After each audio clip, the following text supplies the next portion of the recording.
Have to light a blunt for this one. What if I roll it good? I hate using fucking bamboo. I know I should use raw papers. I can't roll fucking papers for shit. Hey, yo, let me play this clip for you. This is what it is, okay? I said empty your mind. Be formless, shapeless, like water. Now you put water into a cup, it becomes the cup. You put water into a bottle, it becomes the bottle. You put it in a teapot, it becomes the teapot. Now water can flow or it can crash. Be water, my friend. I bet. What up, everybody? It's your boy, OK. Everything is all stop your shit. So, I just played you the God, the man, the most, the magnificent. Bruce Lee said, my friends, you gotta be like water. So my bang in the rap game, louder than a mortar. Forget I'm caught up, I'm gonna be a goner. Yo. First off, Bruce Lee did the Be Water documentary, ESPN. It's great. It didn't hold me for that long. It was all right. It was good. I love to get the history of Bruce Lee. I love histories in general. It sucks the way it has such a bad end between him and his son both dying. That's shit's crazy shit. The message though is mad deep. He said water can crash or it can flow. That right there, like Quest used it in philosophical wisdom. He used that be water line. I just used it for my look, my nephew. So like we've sampled this before. But when he says it can crash or it can flow, that shit resonated with me. Like, I've been on a tear lately. As far as like absorbing a lot of positive stuff. I've been absorbing so much positive stuff because a lot of negative stuff been bounce passing, as it always does. You know what I mean? Life is life. Like, today I got my car sideswiped by a fucking sanitation truck and it dipped. What the fuck kind of shit is that? It's just one thing after the fucking other. But, I realize that I'm not gonna always. It's not always gonna be sunshines and rainbows, and I can always expect some bullshit to pop up because I feel like I must have left like a trail of like bad shit behind, and like now it's like all the dust is coming forward in like a fucking sandstorm and shit. But the way I've been weathering the storm, you know what I mean, to be better and not bitter over shit, is just gaining some knowledge. So my uncle, first I'll start with Walter Mercado. Yo, all my life, I used to get told, shut up. I used to get told, don't talk. I used to get told, shh. And it's because my abuelita, God bless, Dad, I love you, I miss you, and my grandma would watch this man, but he looked like a woman, dressed in a, like a, focus, he dressed in like a, I don't even know, like a cape. He had a cape. He always had a different cape. Yo, I couldn't understand what he was saying, but I know that he called the attention of my house in such a wicked way. It amazed me. It amazed me. I was in awe because I still didn't understand it. Now as a grown ass man, I get this documentary and I see this man, and I'm sure everybody that's like my age, oh my God, we got the documentary of him finally. To hear his story, to hear how he touched so many people, and to hear, just it really touches you to know that he was different and he embraced it. He was different and he embraced it, even through people making fun of him. People of his own ethnicities, man. Making fun of him, dressing like him, doing parodies of him. He never took to say anything bad about anybody. He never took to say anything. He had a decision whether to crash or whether to flow. But either way, he was being like water. Every person I'm telling you now, this is just Bruce Lee put the icing on the cake of examples, whether it crashes or it flows. But you got to be water. He took it and still kept his positive message.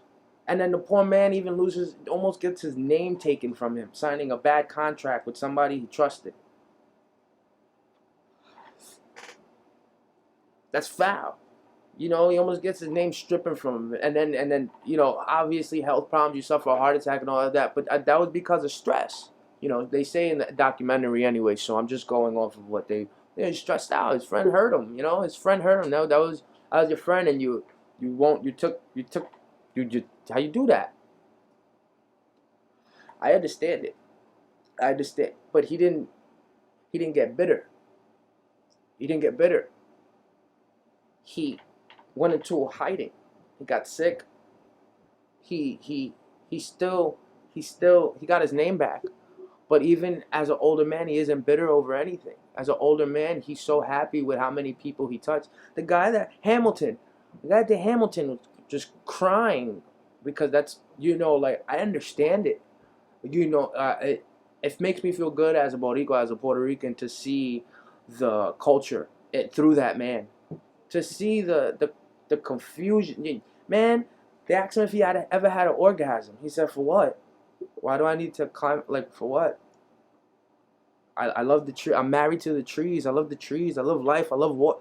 Yo, that's something that's so, like, genuine, unique, and unheard of for me. Like, I idolize it so well. I mean, so much. Like, it's amazing. To not get bitter over bad things that happen to you all the time is a hard motherfucking thing to do, bro. And then, like I said, lately, like, as I get older, I feel energies. So personally, when I feel energies, you don't even have to be around me, but it's like it gets pinged, you know. So it's like, and then something that happened, and then I'm like, oh shit. That's why I try to get positive reinforcement by other people, examples, and see, yo, they've been through worse. That scratch on my car, B. Walter Mercado almost lost like 14 million and some shit like that. $14 million. Listen, my scratch in the car is nothing compared to, and to think what he was doing for people. I ain't doing shit for people. You know what I mean? Those things for me are positive reinforcements. To see that other people that did more or better or moved people or just inspired people went through much more worse shit in order to become those fucking inspirations. They decided to flow and not crash because water can do both. What else did I see? Oh, Stephon Marbury documentary. Fucking awesome. Steph, I didn't know you was a kid from Coney Island. Steph, what a remarkable story. Steph, God bless the dead. When your father passed away. Yo, Steph, yo, it's amazing. Your documentary, I saw that shit at like 6 in the morning. 6 in the morning, half asleep. I get my morning doobie over the weekend. And I was like, oh, what's Stephon Marbury? Hell yeah. Yo, I ain't know you, you know, like, yo, his story's great, you know. He was bred to be that type of play. He was bred to be that type of way because he carried the want of, I got to get my family more. I got to get my mama that house. He felt the weight of the world on his shoulders, and it got him to the dance. And it is unfortunate that as I witnessed him before I saw this documentary, I just thought he was a good ball handler. He had a good star moment, and then I remember him on the Knicks, nothing else. Casual, you know. I'm not like a ball fanatic. That's how I remember it. But when I get the opportunity, because of the era we're in, that we get to deep dive into, these people are willing to talk now, either be on podcasts or documentary. They're willing to give us their stories now, which makes them even more, like, puts them even more of a God space when they really give their stories. You're like, damn, you know. I never feel like something's gonna hold me back ever again because I keep getting all these positive reinforcements. Seeing what he dealt with, being traded time in and time out. You know what I mean? Seeing, yo, he's a point guard, mad short. You know what?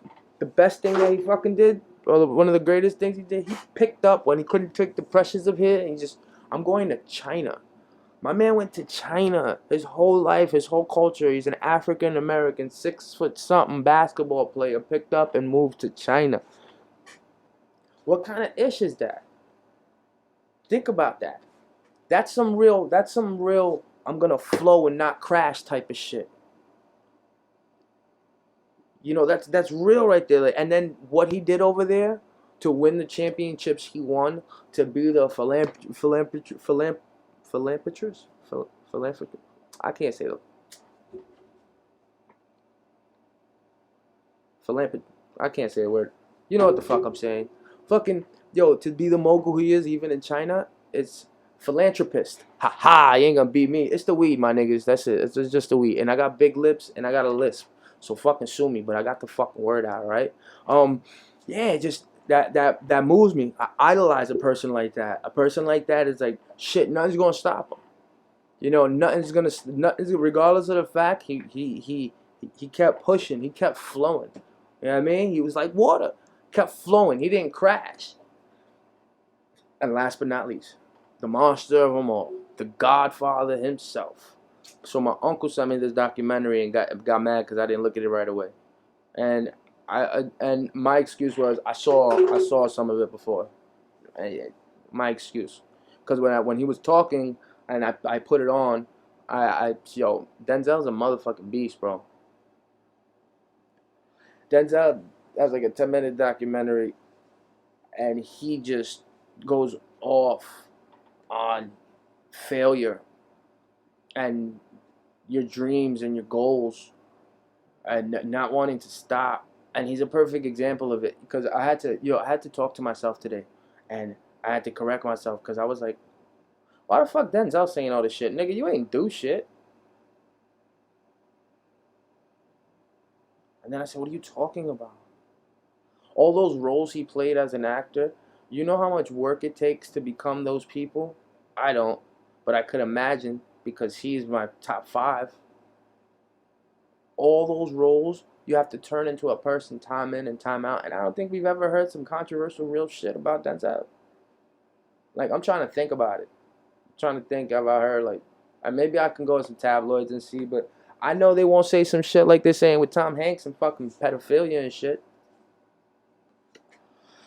You know, he's a perfect example of his words. Something to idolize, something to look up to. He tells, I don't want to tell his story too much because I don't want to paraphrase his shit. I'd rather you go look it up. But he tells a story of, you know, not having no money, not having, and how many times we hear this, not having no money, no place to live, no this, no that, but knowing that it's there, knowing that if you keep pushing, you're gonna get somewhere, you're gonna get something. You got to keep flowing. You can't crash. That's why I say Bruce Lee set a standard. Bruce Lee set a standard to go by. You know, that 35-second clip, he just, hey, listen. You see how he even opens this shit? Like, he even opens this shit like, yo, here, check this. And I find it crazy that people seem to make the most impact. People that have seemed to make the most impact with their words are fucking die young. I guess that's supposed to be like the irony, you know, because what would they have become? I always go back to that Batman line, you know, either you die a hero or you live long enough to see yourself become a villain. Oh, man. So, before I'm out of here, I'm going to tell you guys, be water, my friends. Have a good rest of the week or weekend. Look out for my podcast I drop on Friday. Everything is okay with Versace and Cali Mike. My man Versace just came home from prison. So it was a very good, deep conversation. He put me on to a lot of things. You know, you know, even though he went to jail, I can't say he seems like such a different person. He just seems a lot calmer, and now he seems like he's more goal oriented. Not gonna let bullshit distract him. So it's a beautiful thing. But check that out. I know you guys will enjoy that podcast. Much love. I'm gonna keep smoking my blunt. Stop your shit. I rolled the shit out of this shit. Yo, it's your boy, OK? Everything is over. I'm out of here, yo.